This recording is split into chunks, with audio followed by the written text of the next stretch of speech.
Started with a spark, just me and my fire. Now I'm lighting up the world, taking dreams higher. From solo to soulmate, strangers to friends. This is the moment where lonely ends. Every voice, every vibe, every story's got a place. Come as you are, you're already grace. We rise, we shine, we're stronger together. One heart, one love, now and forever. Heart from me to we, let the magic begin. We're building bridges where silence has been. It's truth, it's love, it's bold and free. This is the world we're making with Jasmine P. Hey, from me to we, we're lifting the light, turning the pain into power and fight.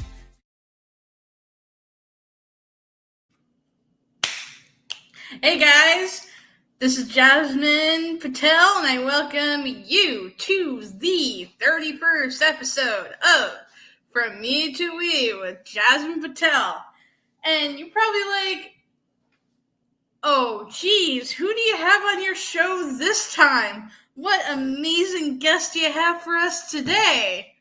Well, let me tell you, he's a very amazing guy.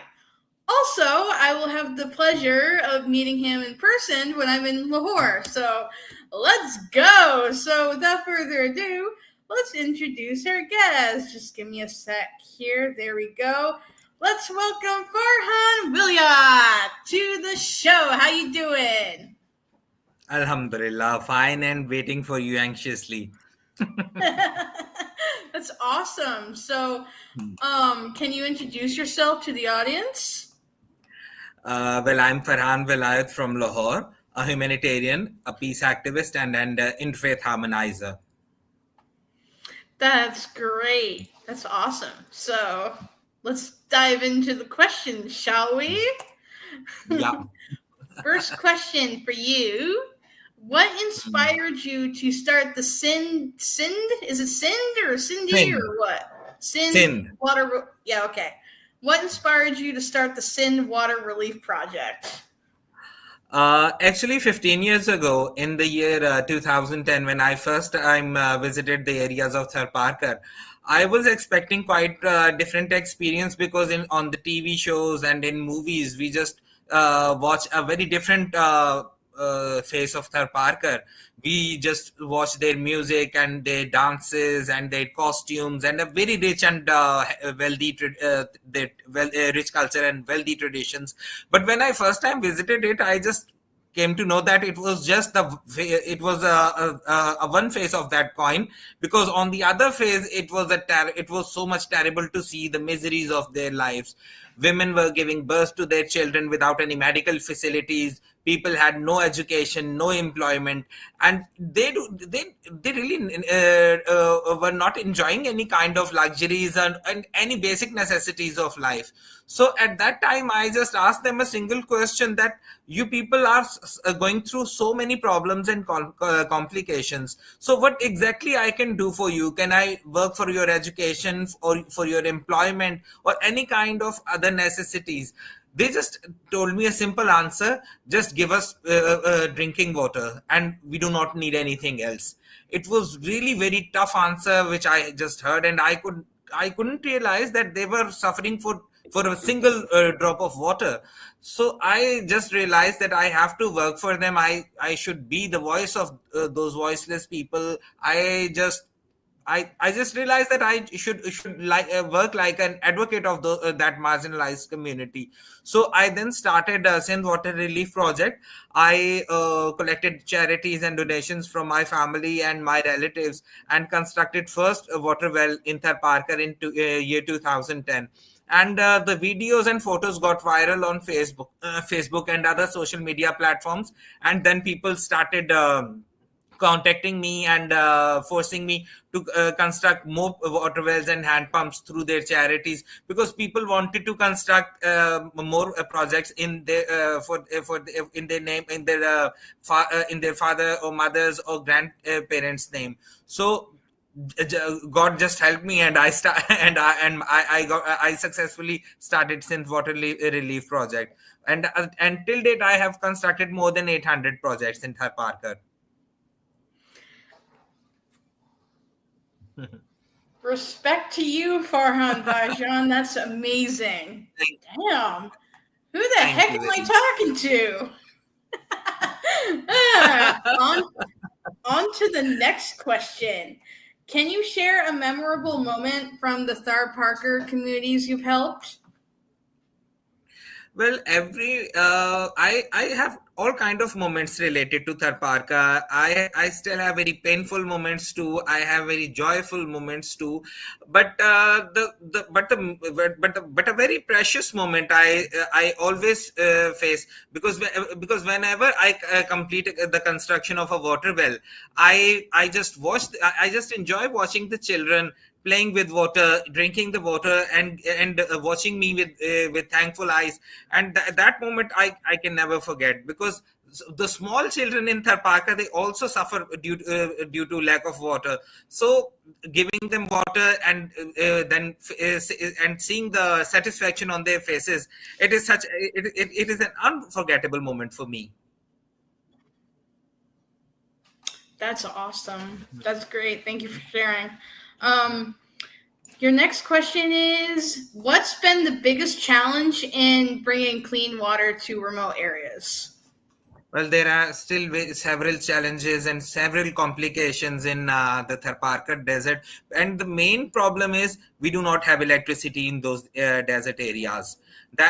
Due to this thing, we have to complete our projects through simple manual digging, and it is and because it is quite what it is available in very deep inside the desert areas, so the risk of damages are quite much on high side if we start digging on through manual sources. So this is the biggest challenge, and there are several other challenges, because many times people get robbed in those areas. Many times we face some sort of very unpleasant behavior of the local politicians, who do not want us to be there and do not want us to work for their communities. So there are so many problems, but alhamdulillah and luckily we just overcome these problems very easily. That's great. Thank you for sharing. That's amazing. So you have received many awards in your life, of course. Like how could anyone not reward this amazing guy over here that I'm talking to? So tell me, out of all the awards you've received, which one feels the most special and why? Well, I have received 5 international awards till date, and 2 of them are the highest civilian awards of the relevant states and countries. But my most favorite award is Goosey Peace Prize, which I received from the President of Philippines, and it is my most favorite and my most memorable award, because it was the first international award of my life, and during the award ceremony, I represented Pakistan in front of 16 countries. The diplomats, the ambassadors, and even the president of South Africa was there. The president of Philippines was there. So that moment was too much special for me, because I represented Pakistan in front of several countries, and in the final ceremony, we had a huge audience of 6,000 people. So that award is so much memorable for me. Oh, that's awesome. So, what message? Hold on. Okay. What message do you want to get? Really? Come on, cooperate with me, technology. Okay. What message do you want to? What message do you want to give young Pakistanis who want to create change? Well, young Pakistanis are quite much talented, and even I sometimes learn from their experience. Though I have been working for last many years, but when I see young Pakistanis, I just realize they are working much better than me. because in their age, like in the age of 17 or 18, I was just focusing on my studies. I never even thought about working voluntarily or for welfare of marginalized communities. But today I just see people just start their college and they start working voluntarily as well. But as far as a message is concerned to the young Pakistanis, I will just say them, never underestimate the power of your voice and your ideas and your resilience. Change doesn't begin with permissions; it just begins with conviction. And whether you are solving local problems or challenging the injustice or building something new, just remember that progress is built by those who dare to imagine a better future and work relentlessly to make it real. So stay rooted in your values and stay curious and never let down your hope. Pakistan needs your courage, your creativity, and your commitment. Oh man, that was a great message. Thank you for sharing that. So next question for you. If you could sum up your mission in one sentence, what would it be? In one sentence. Well, it is such a tricky question. I have to sum up my mission in one sentence. Yep, you do. Well, my message is to be a bridge between the suffering and hope, and ensuring that no one is forgotten in the pursuit of dignity and justice. That was amazing. Now, one last question before we switch gears here. Would you have ever thought that like everything you've accomplished throughout your years would ultimately lead you to being interviewed on my show? No. I was quite much shy. I hope you remember that years ago when you first time asked me to appear in your show, I just appeared for a few seconds and then I closed that. When I closed that window, I just said, no, I can't face this well. And look at you now, man. We vibing on live on my show. I'm proud of you. It took me, I think it took me 3 or 4 years to face you live on this chat, because I never had that much courage to speak with you and having such a detailed conversation with you. I was a bit shy. Really? Really? Yeah. Dang. Well, I hope you're not shy anymore. No, not that much. But I'm confused about our first meeting. It's okay. It's all good. We here. All right. We're going to switch gears, okay? So I'm just going to do this. Okay. So Farhan's going to become the host of the show. I'm going to become the guest. He has the chance to ask me any questions that he has. So go for it, Farhan. Well, I have some tricky questions. Are you ready to answer my questions? Bring it on. Okay. My first question is, what do you like most in South Asian cultures? As you already have spent time with your South Asian in-laws. Now you have to answer my question. Oh, God. Okay, well, let's focus on Pakistan specifically because, like, I'm connected with you. But Pakistan is one of the most prominent countries of South Asian culture, and you have spent time with South Asian people. So so you have to tell me that what do you like most in South Asian cultures? Oh, it's easy. It's how friendly and hospitable and kind and compassionate the people are, and they seem a lot more grateful for what they have and everything than people on the other side of the world. I don't know. I just feel like this is the answer I was expecting from you, because this is really true. The people of South Asia are very hospitable and so much friendly, and they are, and most of the, and above all, they they are so much they feel some sort of emotional attachment with white guests. Especially white American girls. White American girls, yeah. You will Just be getting so saying. much attention Just in saying. Pakistan. Just prepare yourself because you will be getting so much attention. Oh, I'm sure. Okay. Okay, my second question. My second question is, Oh, I'm sure. um, under the cultural differences between East and West, what are the differences in understanding the word love?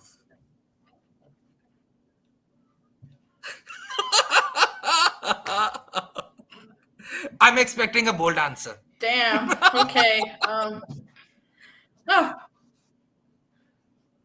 it's easy. People have to like understand that we're all number one. We're all human beings, right? We all Mhm. live on the same planet. We all Mhm. go through challenges and hard times and everything. And Mhm. they also need to realize that love does not necessarily mean romance. Okay, Mhm. you can love your family, you can love your Mhm. friends, you can love your fellow strangers or whatever. That's my answer. Not sure if I Yeah, answered yeah, your quite right. question. Because Asian culture has a different concept of love from the Western countries. Yeah. Okay. And what is the largest difference between Americans and South Asians when it comes to marriage? Oh man, you and the questions.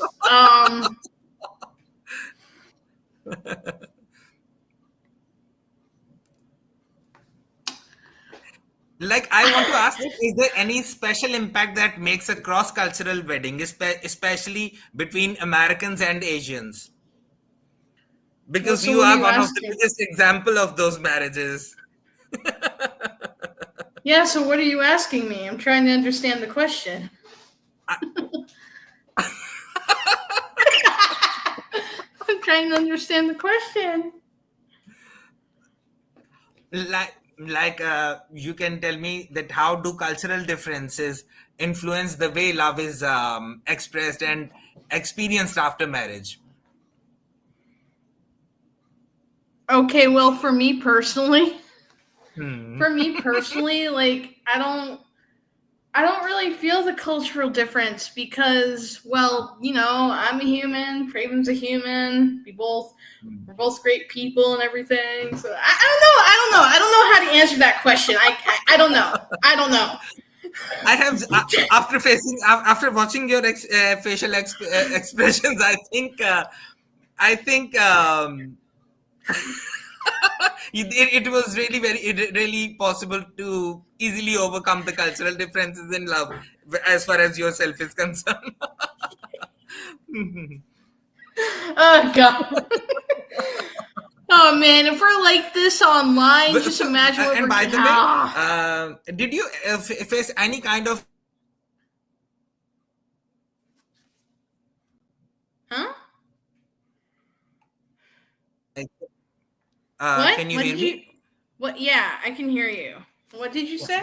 I was asking that what were the did you find any kind of weird cultural differences between the West and the East? Because so many American and European people who are obviously they are much more modern and advanced than the Asian people, especially as compared to South Asian people.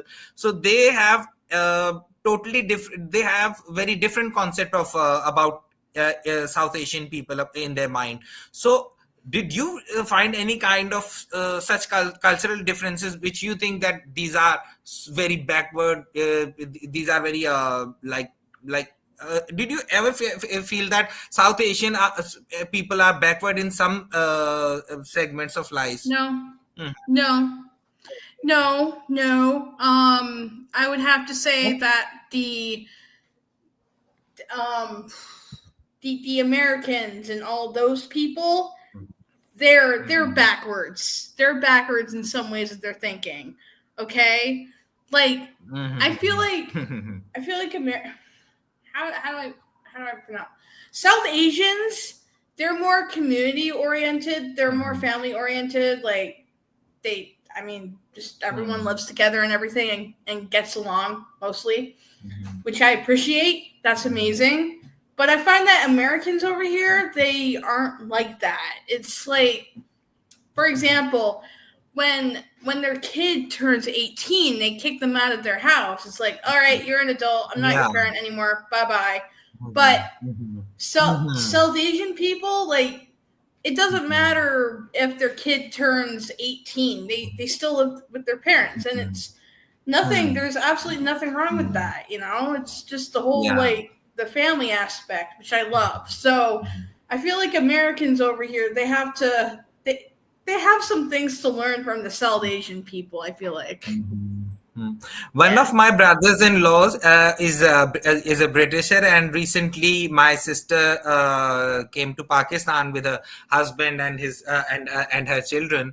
And when I was talking with my brother-in-law, he was a little confused because I was using the word family during our conversation. So he just asked me, "What exactly do you mean about this particular word of family? What do you assume?" Because he said, when we talk about family, we just mean my spouse, and my children. We are the only family, and all other people are extended family. They are our relatives and cousins, and they are not among our family. Then I made him realize that as far as South Asian society is concerned, we are very family-oriented people, and and when we use the word family, it means me, my wife, my kids, my parents, my cousins, my aunts, my uncles, everyone, and even the children of my siblings and children of my cousins. They all are family. We are not, they are not a part of my family. So there is a big difference between Eastern and Western cultures whenever we talk about family, right? Which I appreciate, and I wish the whole world was like that. Yeah. Because when you're more family oriented, I feel like you can get through the hard times better than if you handled them alone. I feel that's just my opinion. Yeah. And one question I want to ask you: the people of America, what do American people mainly think about Pakistani people? I mean, what is their exact view about Pakistani people? What kind of people we are? What do they think?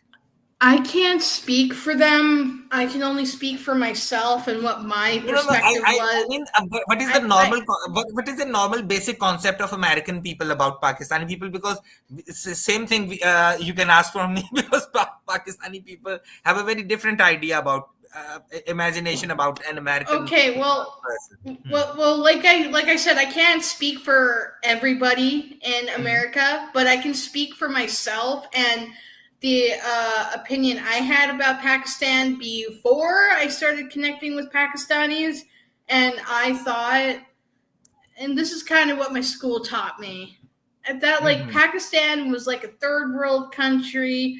It's not very developed. The people there are terrorists. It's not a safe country, yada, yada, yada, yada, yada. And I mean, even my own parents don't like Pakistan. They even to this day they don't like me. They don't like the idea of me mingling with Pakistanis and everything. But this is where I throw in the big but here. After personally connecting with everyone from Pakistan that I've connected with, it's like my whole view changed completely, and now I absolutely love Pakistan, and I feel like I belong there because the culture there is just I don't know. I feel like I fit. I feel like I fit in the puzzle. Mm-hmm. So yeah. Okay. And if I ask you, what inspired your connection with South Asian culture, and what inspired you to visit Pakistan? What will you answer? Hmm.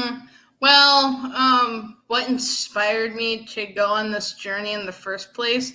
This 4-year-old and counting journey.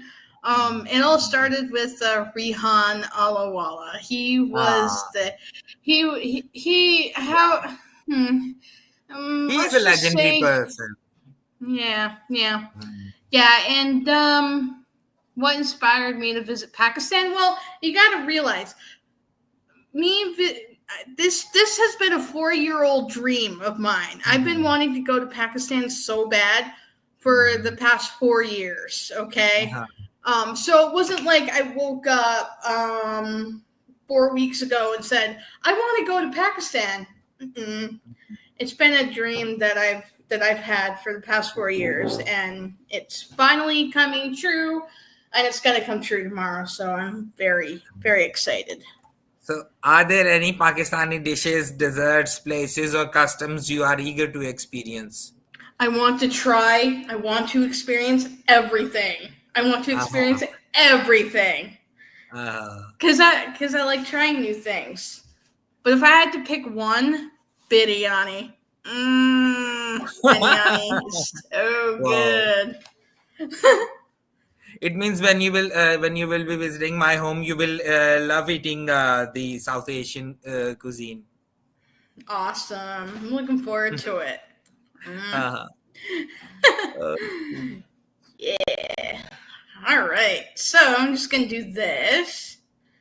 Make me the host again. So this marks the end of the 31st episode on From Me to We with Jasmine Patel. And I'd like to thank Farhan Baijan for coming on such short notice and being my esteemed guest. We learned a lot from you. Thank you very much. And Thank I'm you. You're looking most forward to seeing welcome. you in person. I'm looking forward to Yeah, I'm seeing you in also waiting person for the next moment month. when you will be visiting Lahore because we have so many plans to visit different places, the Sufi shrines and some sort of cultural places, and even we shall try very delicious Pakistani food together. Awesome. Awesome. All right, guys. And with that said, I'll see you guys later. Stay tuned for the next episode, which will definitely be in Pakistan.